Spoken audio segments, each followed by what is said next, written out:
Ladies and gentlemen, your attention please. This is so weak. Requiem for a Dream, one of the most depressing film I have ever seen in my entire life. তো কিছু কিছু cinema এমন হয় যেটা দেখার পর একটা reaction হয় যে হোয়াট দ্য এফ। তো সেটা হলো রিকোয়েম ফর এ ড্রিম। কারণ যারা বিশেষ করে ড্রাগ অ্যাডিক্ট তারা দ্বিতীয়বার আর ড্রাগ মানে তারা তো মাথায় আনবে না জাস্ট। এবং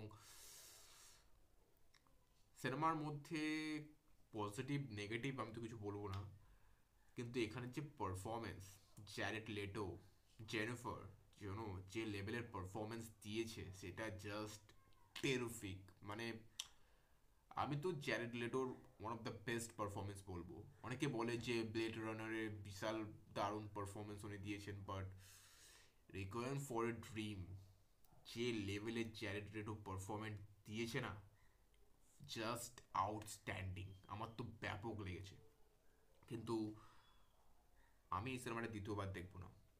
আমি তো জাস্ট আমার মানে আমি যত বড়ই ভুল করি কিন্তু এই সিনেমাটা দেখার বড় ভুল আমি করবোই না।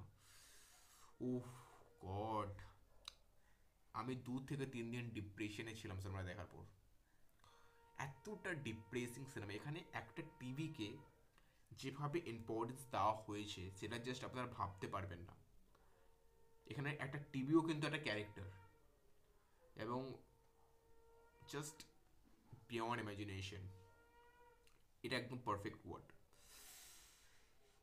এখানে ডিরেকশন ড্যারেন অ্যারোনফস্কি, তার নিয়ে তো কোনো কথা নেই। এখানে one of the greatest film maker of my generation.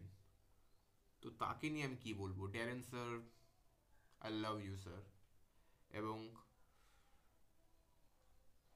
এটা একটা মাস্ট ওয়াচ সিনেমা, কিন্তু সবাইকে আমি রেকমেন্ড করবো না।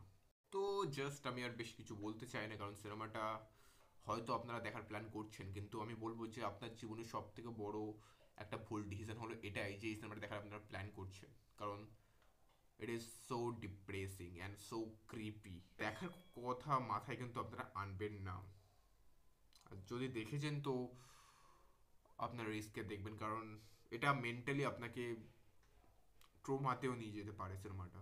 আমি বলি যে এই সিনেমার visualisation one of the best visualisation, তা সেটা কিন্তু কোনো রকম ভুল হবে না, কারণ এখানে যে লেভেলের ভিজুয়ালাইজেশন রয়েছে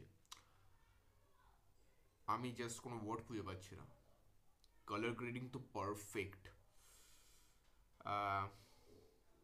তো আই লাভ দিস ফিল্ম। কিন্তু আমি দ্বিতীয়বার দেখবো না। ভালো লাগে সিনেমাটা, কিন্তু দ্বিতীয়বার দেখতে পারবো না।